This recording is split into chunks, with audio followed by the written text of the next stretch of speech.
Cuando era adolescente, nos mudamos a una casa adosada de la época victoriana en un pueblo pequeño del Reino Unido. Las casas en el Reino Unido pueden tener siglos de antigüedad, y obviamente incluso una casa victoriana ha presenciado su parte de muerte y tragedia. Nos mudamos a una vivienda de esa hilera, cuyo nombre exacto prefiero omitir para mantener el anonimato, y desde el primer momento se notaba que los antiguos propietarios habían vivido allí durante muchísimos años. Esto ocurría en la década de 1980, pero la decoración más reciente parecía ser de principios de los años 70, y gran parte era incluso mucho más antigua. La casa había pertenecido a una pareja extremadamente anciana. Evidentemente no siempre lo fueron, pero sí cuando nosotros la compramos. En cualquier caso, la vivienda tenía una sensación antigua e inquietante. Si alguna vez has vivido en una casa vieja de este tipo, sabes perfectamente a qué me refiero.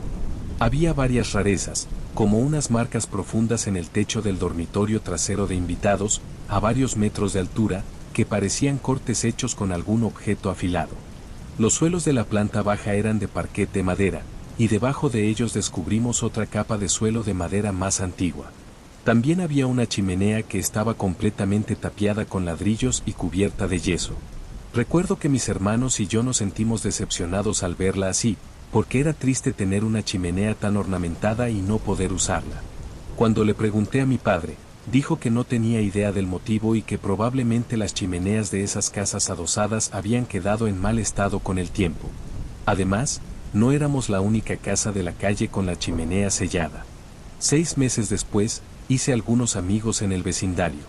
Pasábamos el tiempo en el parque cercano haciendo lo que hacían los niños de entre 6 y 9 años en los años 80. Un día, una de esas amigas me preguntó si conocía la historia de nuestra casa. Le conté lo poco que sabía, pero me dijo que no se refería a eso. Según ella, existía una vieja leyenda de la época victoriana sobre la casa, conocida por todos los niños del barrio, y ya era hora de que yo también la supiera. Me contó la historia de un niño desollinador que se había quedado atrapado en el conducto de la chimenea a finales del siglo XIX. De alguna manera, nadie se dio cuenta durante días de que estaba allí. Con el tiempo, mientras la familia estaba en la sala, se escuchó un fuerte golpe desde la chimenea acompañado de una nube de ceniza. El cuerpo del pequeño había caído desde el conducto. Estaba extremadamente delgado, roto y deformado. Según la leyenda, aún no había muerto cuando cayó y logró emitir una última frase antes de fallecer. Regresé a casa con mi hermano y comentamos la historia, pensando que solo era un intento de asustarnos, pero ella insistía en que era real y que había que tener cuidado con el niño que cayó. Pocos días después, soñé que estaba atrapado dentro de una chimenea. No podía moverme, estaba de cabeza y sabía, de alguna manera, que los adultos que me habían enviado allí sabían que me quedaría atascado. Había estado leyendo mucho sobre desollinadores y niños huérfanos de esa época, así que pensé que todo era producto de mi imaginación, aunque no descarté del todo que algo más estuviera ocurriendo. Durante varias noches, cada vez que veía la televisión con mi familia en la sala, no podía dejar de mirar la chimenea sellada. Una tormenta duró varios días, y el viento producía silbidos y lamentos extraños que parecían salir de su interior. Me aterraba, aunque trataba de convencerme de que no pasaría nada. Una noche de viernes me quedé solo en casa. Un par de amigos vinieron un rato y luego se fueron. Antes de irse, volví a pensar en la historia del niño y en lo que podría ocurrir. Cerré la puerta, caminé hacia el interior de la casa, atravesando el pequeño recibidor de techo alto, oscuro y silencioso. Entonces escuché algo caer detrás de mí en el recibidor. Sonaba como si algo pequeño y liviano hubiera golpeado el suelo. Me quedé paralizado. Miré con cautela, pero no vi nada. Respiré aliviado y me di la vuelta. En ese momento, volví a escuchar el sonido. Esta vez comprendí que no venía de atrás, sino de arriba. Levanté lentamente la vista. En el techo, encorvado de forma antinatural, estaba el niño. Su cuerpo estaba torcido, su cuello roto, y su sonrisa mostraba dientes sucios y amarillentos. De pronto se soltó y cayó directamente hacia mí. Después de eso, desperté en mi cama, escuchando a mis padres moverse por la casa. Me convencí de que todo había sido una pesadilla. Logré mantener esa idea hasta el año siguiente, cuando mi hermano desapareció. La casa se llenó de confusión y desesperación durante semanas.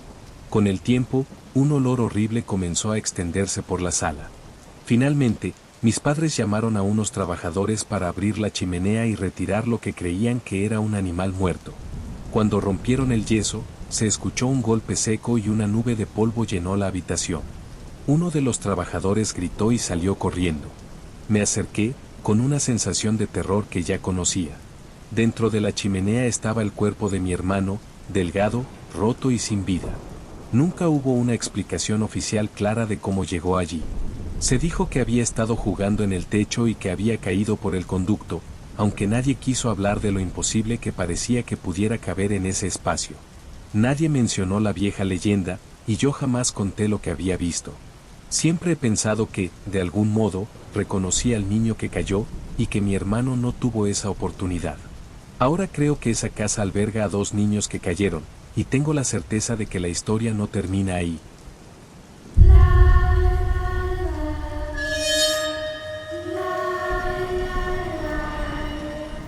Cuando era niño, tendría alrededor de 8 años, era bastante sensible.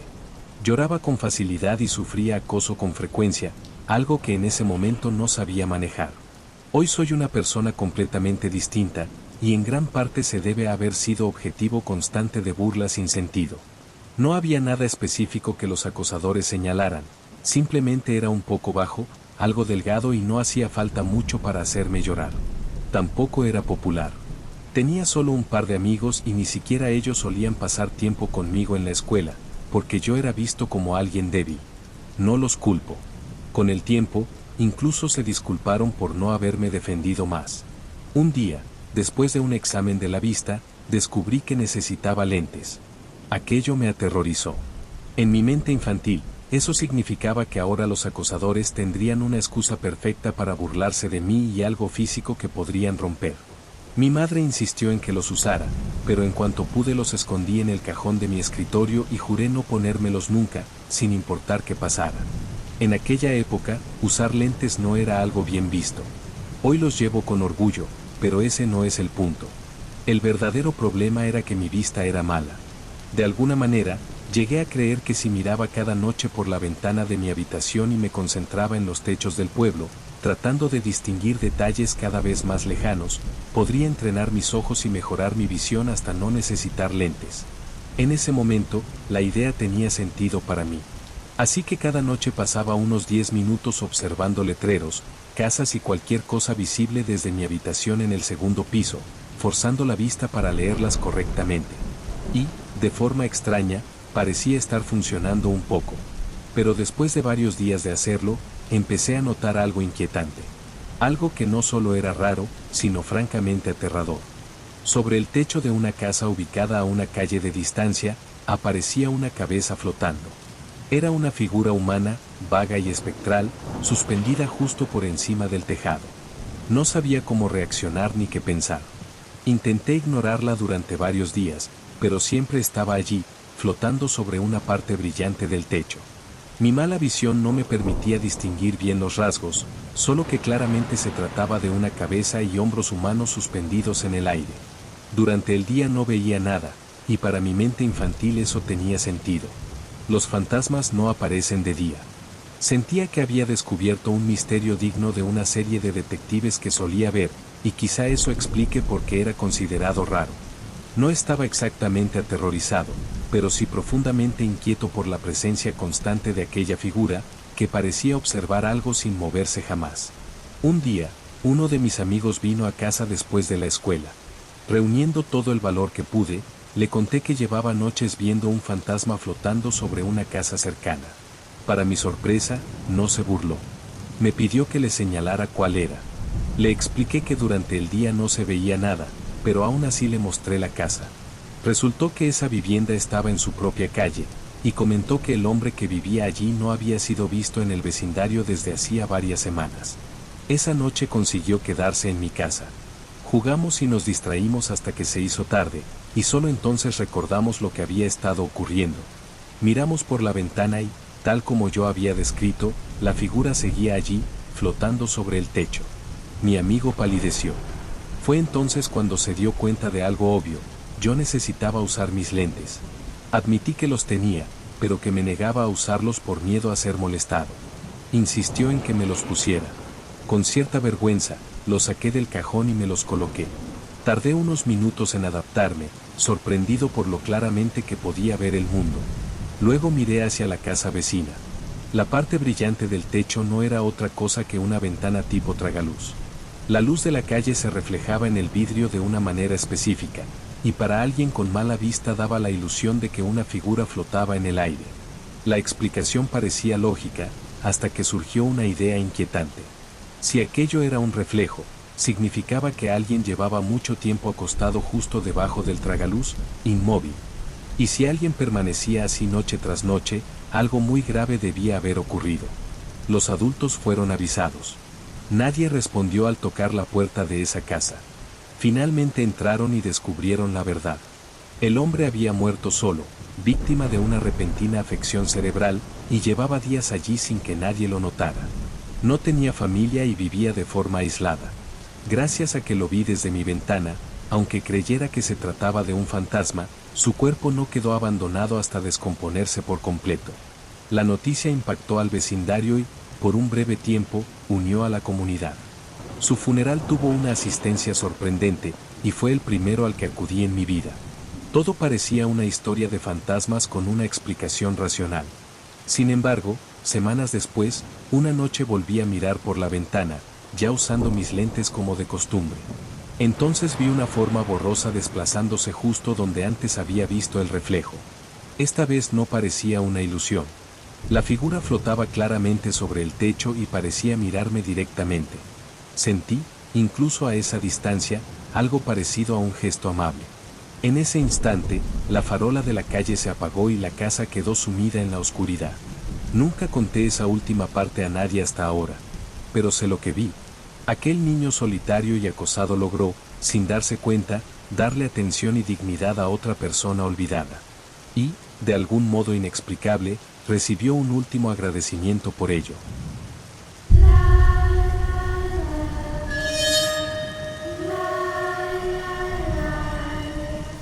Antes de empezar, debo decir que soy sacerdote en una parroquia de un pueblo pequeño.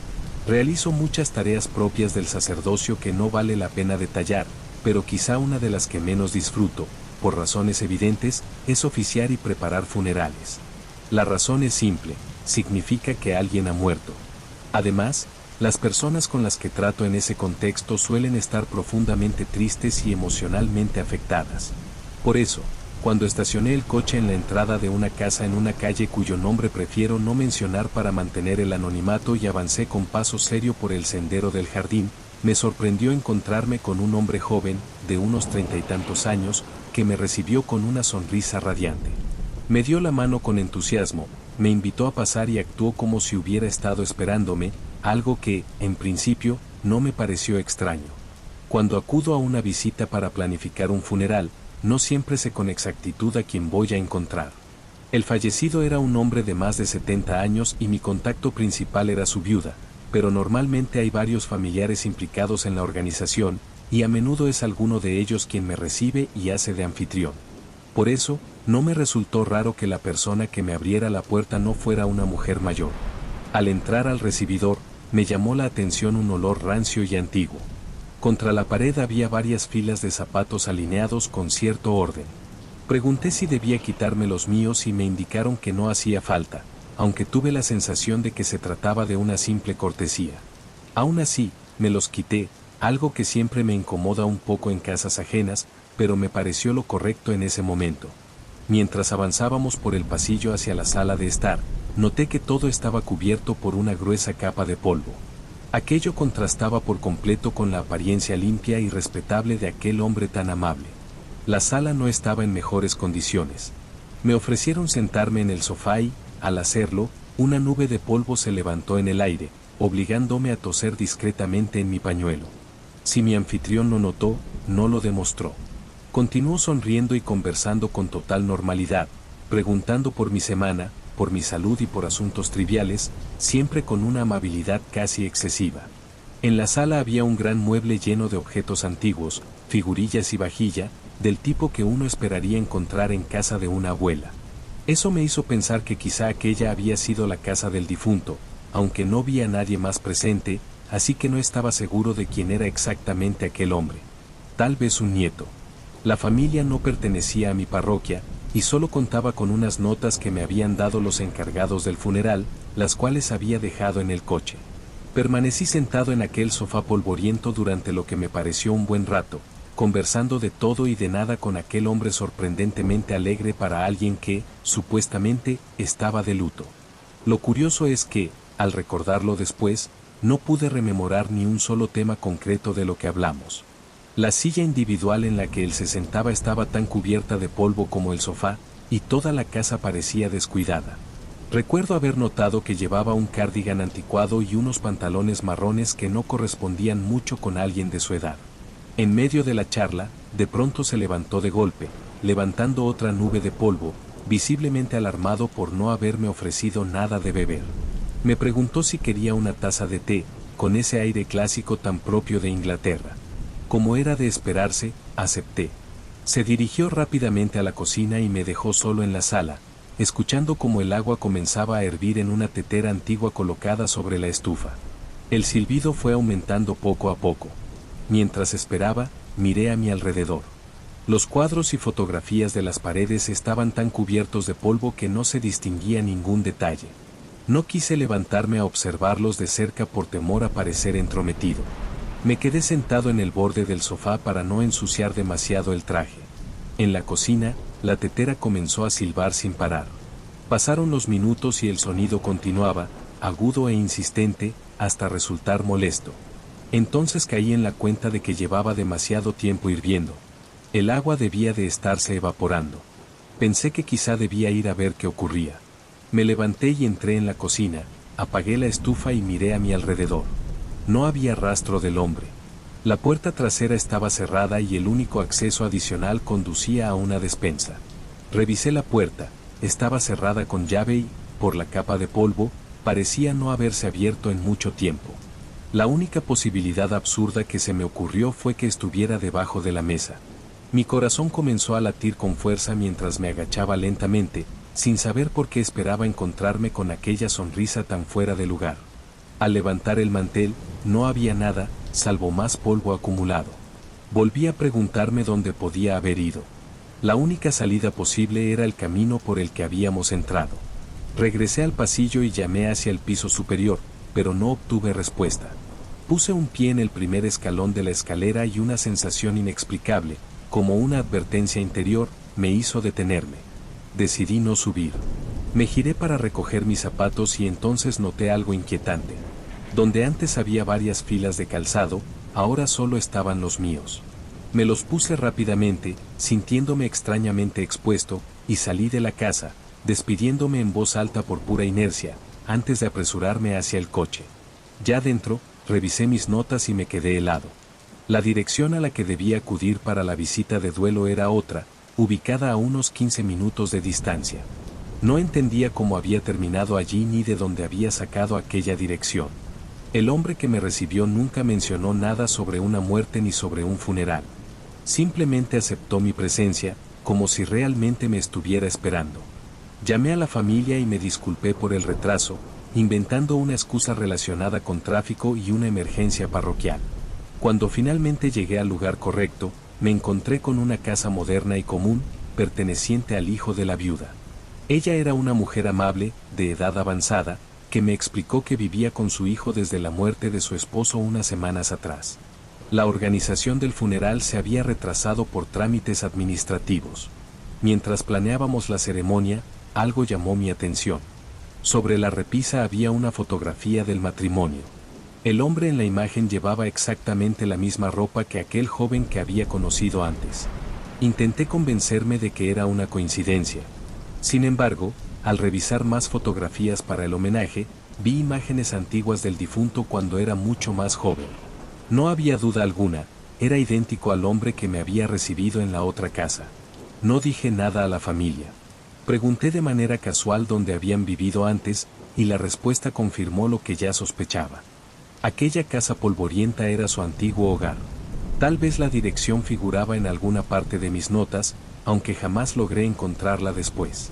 Al despedirme, la viuda comentó que le habría gustado que su esposo hubiera podido conocerme en vida. Dijo que, hacia el final, él insistía en que necesitaba hablar con un sacerdote, aunque nunca supieron por qué. Aquellas palabras me dejaron helado. Nunca supe qué necesitaba decir. Durante nuestro encuentro, si realmente ocurrió como creo, no me dio ninguna señal. Solo espero que, de algún modo, aquello le permitirá marcharse en paz. Supe después que la vieja casa sería demolida para dar paso a una nueva construcción. Rezo para que aquello que quería confesar no fuera nada grave y que no aparezcan secretos enterrados en los cimientos. Pero algo en mi interior me dice que esa historia guarda más de lo que jamás llegaré a saber. Gracias por escuchar hasta aquí. Si quieren que sigan llegando más videos de terror, no olviden suscribirse al canal y darle like al video. Nos vemos.